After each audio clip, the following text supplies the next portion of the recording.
নমস্কাৰ, কৰ্মচাৰী আৰু পেঞ্চনাৰ লগত জড়িত তিনিটা গুৰুত্বপূৰ্ণ খবৰ ভিডিঅ'টোৰ যোগেদি জনাব বিচাৰিছোঁ। প্ৰথম খবৰটো অসম ৰাজ্যিক প্ৰাথমিক শিক্ষক সন্মিলনীৰ ফালৰ পৰা তেওঁলোকক 8,700 যি গেট পে প্ৰদান কৰা হৈছিল পূৰ্বতে, আৰু পুনৰ সেই 8,700 গেট পে প্ৰদানৰ কাৰণে তেওঁলোকে আহ্বান জনাইছে। হেৰুৱা 8,700 গেট পেটো পুনৰ ঘূৰাই দিবৰ কাৰণে তেওঁলোকে আহ্বান জনাইছে। আৰু এই সম্পৰ্কত তেওঁলোকৰ এলানি কাৰ্যসূচী, সেই কাৰ্যসূচী সম্পৰ্কত এখন আপোনালোকে নিশ্চয় দেখিছে। মাননীয় সভাপতি সম্পাদক তেওঁলোকৰ এখন বিষয়টো হৈছে স্মৰণ কৰক, সমাধান কৰক, দি কাটি নিয়া 8,700 টকাৰ গেট পে ঘূৰাই দিয়ক শীৰ্ষক স্মাৰক পত্ৰ মুখ্যমন্ত্ৰীলৈ প্ৰদান কাৰ্যসূচী উদযাপন সন্দৰ্ভত শ্ৰদ্ধাভাজন সংগ্ৰামী অভিনন্দন গ্ৰহণ কৰিব। যোৱা 4 ডিচেম্বৰ 2025 অনুষ্ঠিত অসম ৰাজ্যিক প্ৰাথমিক শিক্ষক সন্মিলনীৰ কৰ্ম পৰিষদ সভাই প্ৰাথমিক শিক্ষকৰ পৰা কাঢ়ি নিয়া 8,700 টকাৰ গেট পে ঘূৰাই দিয়া আৰু এই মূল দাবীক লৈ মহকুমা ভিত্তিত কাৰ্যসূচী গ্ৰহণৰ বাবে সিদ্ধান্ত গ্ৰহণ কৰি তাৰিখ নিৰ্ধাৰণৰ বাবে বিষয়ববীয়াসকলক দায়িত্ব প্ৰদান কৰিছিল। আৰু সেই অনুসৰি বিষয়ববীয়াসকলে মহকুমা ভিত্তিক ধৰ্ণা কাৰ্যসূচী ৰূপায়ণৰ পূৰ্বে স্মৰণ কৰক, সমাধান কৰক, দি কাঢ়ি নিয়া 8,700 টকাৰ গেট পে ঘূৰাই দিয়ক শীৰ্ষক স্মাৰক পত্ৰ জিলা আয়ুক্ত বা সমজিলা আয়ুক্তৰ জৰিয়তে মুখ্যমন্ত্ৰী মহোদয়লৈ প্ৰেৰণ কৰাৰ কাৰ্যসূচী অহা 17 ডিচেম্বৰ তাৰিখে দিনৰ 1 বজাত ৰূপায়ণৰ কাৰণে ঘোষণা কৰিছে। আৰু ৰাজপথলৈ শিক্ষক সমাজ ওলাই অহাৰ পূৰ্বে এমাহ সময়সীমা প্ৰদানেৰে এই স্মাৰক পত্ৰ প্ৰদান কৰা হ'ব। স্মাৰক পত্ৰ প্ৰদানৰ কালত বেনাৰ এখন থাকিব যদিও কোনো মিছিল কৰা নহ'ব। সৰ্বাধিক 25 গৰাকী শিক্ষক শিক্ষয়িত্ৰী অংশগ্ৰহণ কৰিব পাৰিব। উক্ত কাৰ্যসূচী আপোনালোকৰ মহকুমাত সফল কৰি তোলাৰ বাবে সকলো প্ৰস্তুতি সম্পূৰ্ণ কৰাৰ বাবে অনুৰোধ জনালোঁ। আৰু তেওঁলোকৰ বিষয়ববীয়াসকলে স্বাক্ষৰ কৰি দিছে। দ্বিতীয়টো খবৰ আহিছে DA আৰু DR বকেয়া সম্পৰ্কত।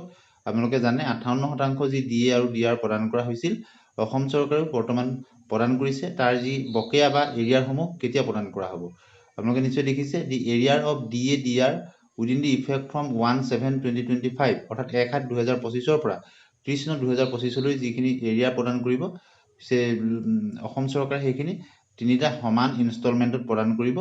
আৰু তাৰ যিটো প্ৰথম ইনষ্টলমেণ্ট এই ডিচেম্বৰ মাহ 2025 আপোনালোকে পাব, দ্বিতীয়টো জানুৱাৰী 2026 পাব, আৰু তৃতীয়টো ইনষ্টলমেণ্ট 2026 চনৰ ফেব্ৰুৱাৰী মাহত লাভ কৰিব। গতিকে প্ৰথম ইনষ্টলমেণ্ট আপোনালোকে এই মাহতে লাভ কৰিব। গতিকে সি এটা সুখবৰ। আৰু দ্বিতীয়টো জানুৱাৰী আৰু তৃতীয়টো ফেব্ৰুৱাৰী মাহত লাভ কৰিব। আৰু ঠিক একেদৰে পেঞ্চনাৰসকলৰ ক্ষেত্ৰতো কেনেদৰে প্ৰদান কৰা হ'ব সেই সম্পৰ্কতো এই যিখন এক্সিকিউটিভ অৰ্ডাৰ তাত উল্লেখ কৰা হৈছে। পেঞ্চনাৰ হওক, ফেমিলি পেঞ্চনাৰসকলে তেওঁলোকে DA বা তেওঁলোকৰ DR অৰ্থাৎ DNS ৰিলিফসমূহ পায়, সেইসমূহ তেনেদৰে তেওঁলোকক প্ৰদান কৰিব। ইয়াৰ উপৰিও এইকেইটা মাহত অৱসৰ গ্ৰহণ কৰা কৰ্মচাৰীসকলৰ ক্ষেত্ৰত তেওঁলোকৰ DNS ৰিলিফ অৰ্থাৎ তেওঁলোকৰ পেঞ্চনৰ লগত কেনেদৰে ইফেক্ট হ'ব সেই সম্পৰ্কেও এক্সিকিউটিভ অৰ্ডাৰত উল্লেখ কৰা হৈছে। মূলতঃ ক'বলৈ গ'লে আপোনালোকে এই মাহৰ ডিচেম্বৰ মাহতে প্ৰথম কিস্তি বকেয়া অৰ্থাৎ এৰিয়াৰ লাভ কৰিবলৈ আপোনালোকে সক্ষম হ'ব। গতিকে তৃতীয় সপ্তাহৰ পৰা আপোনালোকে নিশ্চয় এই এৰিয়াসমূহ প্ৰথম কিস্তি আপোনালোকে লাভ কৰিব। গতিকে এই সম্পৰ্কত এইটো হ'ল দ্বিতীয়টো খবৰ। আৰু যিহেতু আপোনালোকে নিশ্চয় জানে অসম চৰকাৰে তিনিটা সমান ইনষ্টলমেণ্টত এক প্ৰদান কৰাৰ সিদ্ধান্ত গ্ৰহণ কৰিছিলে। আৰু সেই সিদ্ধান্তৰ যিটো কপি আপোনালোকক নিশ্চয় স্ক্ৰীণত দেখিছে। আৰু সেইমতে ডিচেম্বৰ মাহতে আপোনালোকে প্ৰথম ইনষ্টলমেণ্টটো পাব, আৰু জানুৱাৰী 26 দ্বিতীয়টো, আৰু 2026 চনৰ ফেব্ৰুৱাৰী তৃতীয়টো অৰ্থাৎ শেষৰটো ইনষ্টলমেণ্ট আপোনালোকে পাবলৈ সক্ষম হ'ব। গতিকে এতিয়া আহিছোঁ তৃতীয়টো খবৰলৈ, যিটো ইলেকশ্যন কমিশ্যন অফ ইণ্ডিয়াৰ ফালৰ পৰা এনুৱেল ৰিমুনাৰেশ্যন অফ BLO সকলৰ বুথ লেভেল অফিচাৰসকলৰ তেওঁলোকৰ যিটো এনুৱেল বাৰ্ষিক যিটো তেওঁলোকৰ ৰিমুনাৰেশ্যন তাক বৃদ্ধি কৰা সংক্ৰান্তত।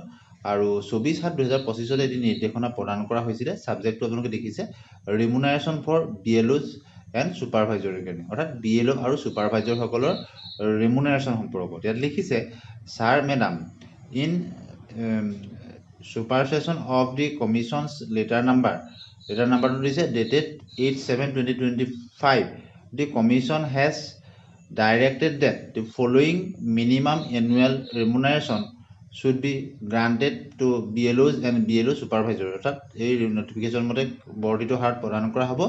বুথ লেভেল অফিচাৰসকলক 12,000 এই বৰ্ধিত অনুসৰি, আৰু BLO ছুপাৰভাইজাৰসকলক 18,000 টকা আৰু স্পেচিয়েল ইনচেণ্টিভ টু BLO সকলৰ স্পেচিয়েল ইনচেণ্টিভ তেওঁলোকে পাব ফৰ SSR বা SR কাৰণে 2,000 টকা। এনেদৰে তেওঁলোকে বৰ্তি লাভ কৰিবলৈ সক্ষম হ'ব। ধন্যবাদ।